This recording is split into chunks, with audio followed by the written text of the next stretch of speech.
Bawaslu Pringsewu, apa kabar semuanya? Selamat datang di Ngode Ngobrol Demokrasi bareng Bawaslu Pringsewu. Ruang diskusi santai tapi penuh makna, tempat kita membahas demokrasi, pengawasan pemilu, dan partisipasi politik. Saya Umi Hasim bakal temenin kamu di episode yang spesial banget. Nah, kali ini kita akan bahas topik yang mungkin sering kita alami di sekolah nih, tapi jarang kita sadari maknanya lebih dalam, yaitu dari OSIS ke TPS, peran Gen Z dalam demokrasi.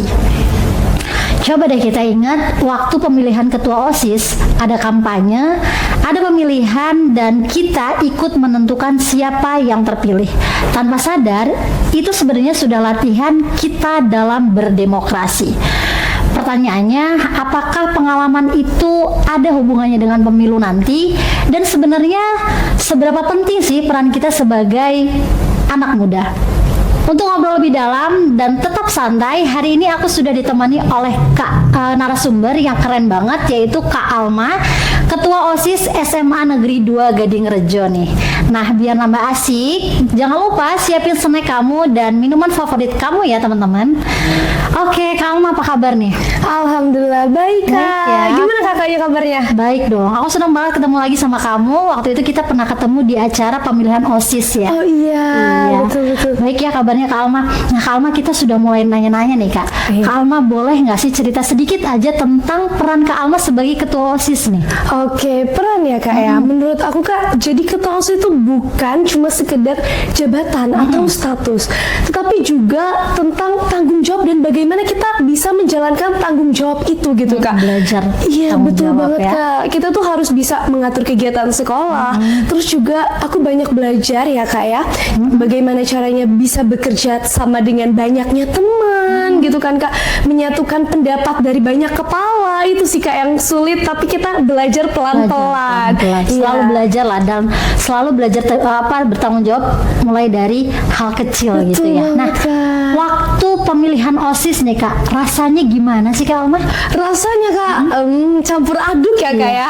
Ada senengnya, ada haru juga Kak, tapi ada rasa takut juga karena Kenapa kan tuh takutnya? karena kan terpilih ya Kak ya. Berarti aku mengemban tanggung jawab yang besar nih menurut aku nih. Aku harus menjalankan itu dengan visi misi yang jelas Kak.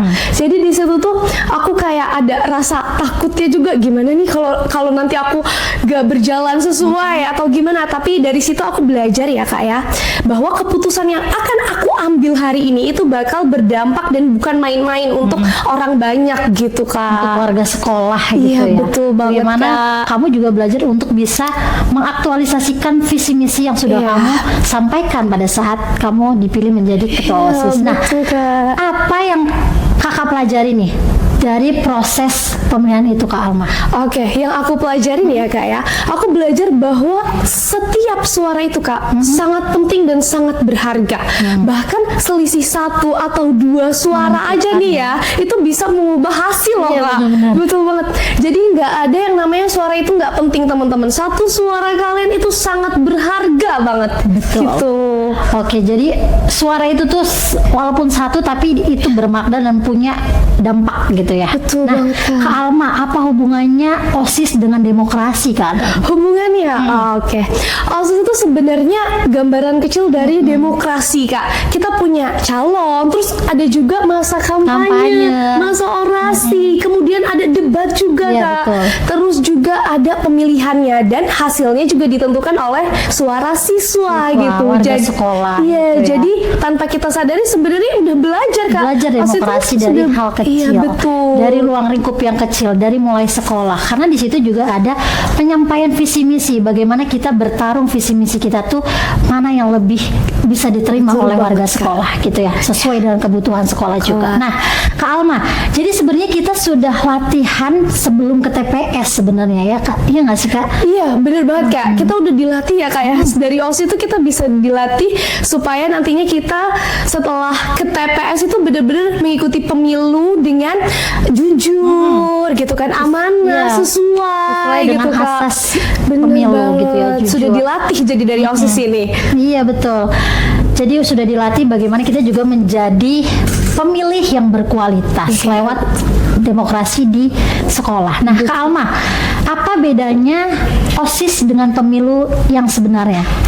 Bedanya OSIS dengan pemilu, mungkin bedanya itu di skala dan dampaknya aja sih Kak. Kalau OSIS itu kan skalanya lebih kecil ya, kayak ruang lingkupnya itu hanya sekolah saja teman-teman. Tapi kalau udah pemilu itu kan lingkupnya sudah masyarakat gitu kan. Masyarakat yang menentukan bagaimana masa depan Indonesia. Iya, gitu ya. betul. Tapi pada prinsipnya sama sih Kak.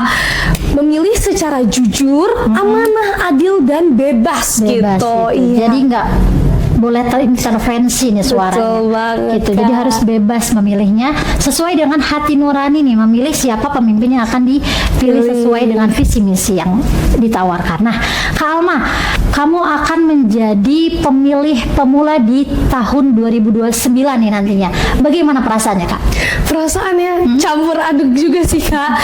Ada rasa bangga gitu ya Kak ya. Karena akhirnya, tapi senang sih Kak. Iya. Ada rasa bangganya itu karena akhirnya aku bisa menyalurkan suara aku dan ikut memilih. Berkontribusi gitu ya. Bener-bener berkontribusi dan ikut memilih pemimpin di masa depan gitu Kak. Oke. Iya betul banget Kak. Jadi tapi karena pengalaman pertama ya Kak ya, ada bingungnya juga sih Kak. Nanti gimana ya di TPS, penasaran gitu kan pasti Iya, ada pasti. ya Kak ya. Pasti akan ada. Iya betul. Kebingungan itu pasti akan ada, tapi terus belajar Iya, gitu ya. Nah, kenapa harus mulai dari sekarang nih Kak Alma belajarnya? Oke, harus mulai belajar dari sekarang Kak, karena supaya nanti pas waktunya kita bisa memilih gitu ya, kita tuh udah punya gambaran atau udah punya bekal lah gitu. Jadi betul. nggak asal ikut-ikutan atau kalau bahasa sekarang itu FOMO, Kak. Betul. Karena kan ini untuk masa depan yang lebih baik lagi. Iya. Jadi kita harus punya prinsip siapa yang akan kita pilih. Kita harus Betul. melihat kan. Jadi nggak Iya, boleh ikut-ikutan. ibaratnya kalau kita memilih jodoh aja sungguh-sungguh, Iya. dan memilih pemimpin juga harus sungguh-sungguh ya, nggak Sungguh-sungguh, boleh Kak. ikut-ikutan gitu. Tapi memang harus berdasarkan apa yang kita pelajari dari pemimpin yang kita mau pilih itu. Betul banget, Gitu. Kak. Jadi jangan FOMO, jangan ikut-ikutan. Menentukan masa depan soalnya, ya kan? Betul. Nah, Kak Alma, kenapa suara itu penting, Kak?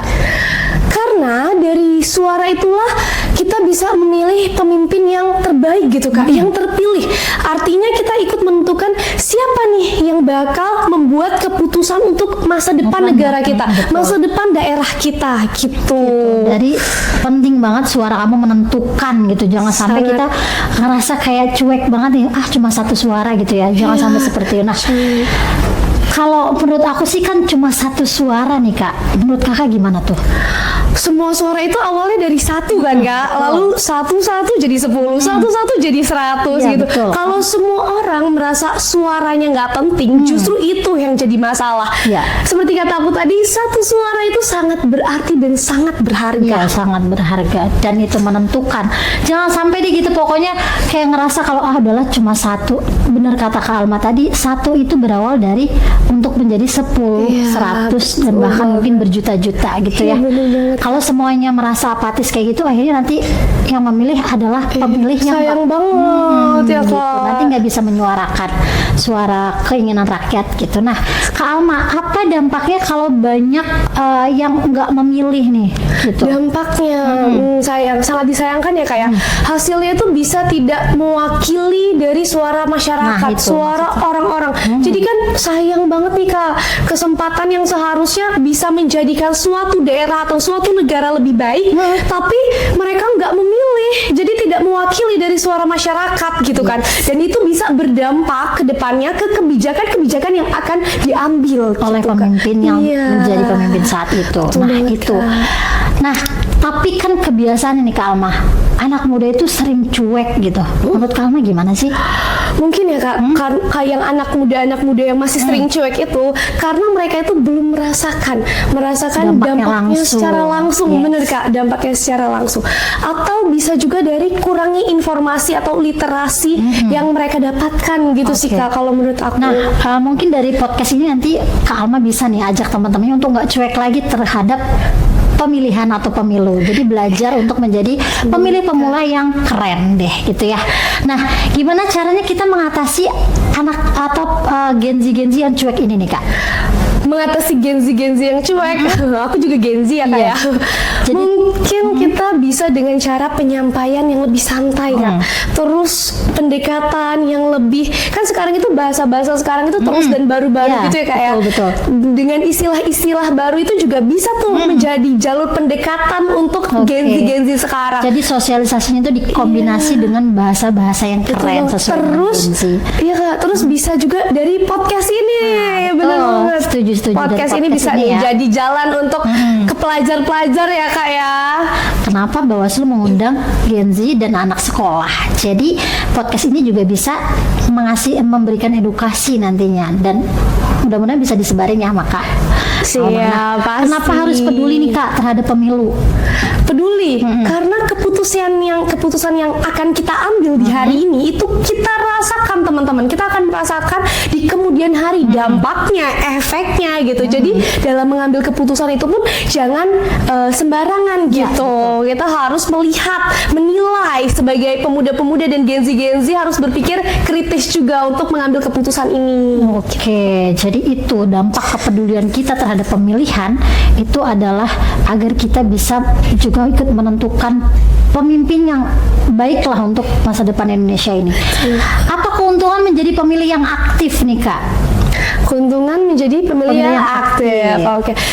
Jadi menurut aku ya Kak ya, keuntungannya itu kita jadi kayak merasa kita berkontribusi nih untuk menentukan masa depan gitu kan, dengan menjadi pemilih yang aktif gitu. Terus juga kita lebih peduli sama lingkungan sekitar kita gitu. Jadi pemilih yang aktif itu nggak cuma datang ke TPS, tapi juga memilih itu berdasarkan hati nurani, berdasarkan apa yang sudah dipelajari dari visi misi setiap pemimpin, gitu kan. Jadi nanti pemimpin yang dipilih itu sesuai dengan kebutuhan yang dibutuhkan oleh masyarakat. Nah, Kak Alma, pesan buat pemilih pemula nih.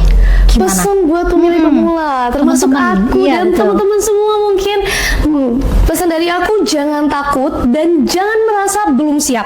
Mulai aja dulu, belajar pelan-pelan dan terus berproses teman-teman, karena tidak akan ada hasil yang indah jika tidak ada proses sekarang. Iya. Dan seperti aku tadi, satu suara sangat berharga. Jadi jangan ragu untuk menyumbangkan suara kalian di pemilu 2029 nanti. Karena belajar itu juga kemarin tadi sudah kita bahas, belajar dari mulai pemilihan OSIS di sekolah, menentukan siapa menjadi ketua OSIS lewat visi misi yang disampaikan oleh calon-calon itu kan. Jadi nanti kalau udah menjadi pemilih pemula harus cerdas memilihnya juga. Nah, apa nih harapan Kak Alma dari OSIS SMA Negeri 2 Gading Rejo kepada Bawaslu Pringsewu Kak? Oke, mungkin harapan aku untuk Bawaslu Pringsewu ya Kak ya, dengan adanya program ini mungkin pelajar-pelajar lebih teredukasi, lebih mengerti gimana sih caranya memilih yang baik seperti itu kan. Terus juga selain dapat mengedukasi, dapat menyatukan pelajar-pelajar nih untuk lebih membulatkan tekad mereka. Kita harus memilih pemimpin yang benar-benar pemimpin untuk masa depan seperti itu. Karena memang anak muda itu kan pikirannya masih fresh dan tidak terintervensi oleh siapapun. Jadi pemilihan itu memang benar-benar sesuai dengan hati nuraninya gitu ya Kak. Itu kerennya anak muda zaman sekarang. Nggak kerasa sudah di penghujung acara ya teman-teman. Obrolan kita hari ini seru banget, dan yang awalnya mungkin kita cuma menganggap pemilihan OSIS sebagai kegiatan biasa di sekolah nih Kak, ternyata kita jadi sadar bahwa itu adalah langkah awal kita belajar tentang demokrasi. Dari OSIS kita belajar memilih, dan nanti di TPS kita akan menentukan masa depan. Buat teman-teman yang akan menjadi pemilih pemula di tahun 2029, nggak perlu takut atau merasa belum siap nih, karena semua orang itu juga pernah ada di posisi pertama kali. Yang penting mulai dari sekarang kita belajar pelan-pelan, lebih peduli, dan nggak asal ikut-ikutan atau FOMO tadi. Ingat ya, peran Gen Z sebagai pemilih pemula itu bukan cuma sebagai penonton, tapi sebagai penentu. Terima kasih banyak kepada Kak Alma, Ketua OSIS SMA Negeri 2 Gading Rejo, yang sudah berbagi cerita nih dan pandangannya hari ini. Dan terima kasih juga buat kalian semua yang sudah mendengarkan podcast ini. Yuk tulis pendapat atau pengalaman pengalaman kamu di kolom komentar atau mention kami di media sosial dengan tagar dari OSIS ke TPS, peran Gen Z dalam demokrasi, ayo awasi bersama. Jangan lupa pantengin terus Ngode Ngobrol Demokrasi bareng Bawaslu Pringsewu di episode selanjutnya. Saya Umi Hasim pamit undur diri, Dan saya Alvira Maharani Subakti, bersama rakyat awasi pemilu, bersama Bawaslu tegakkan keadilan.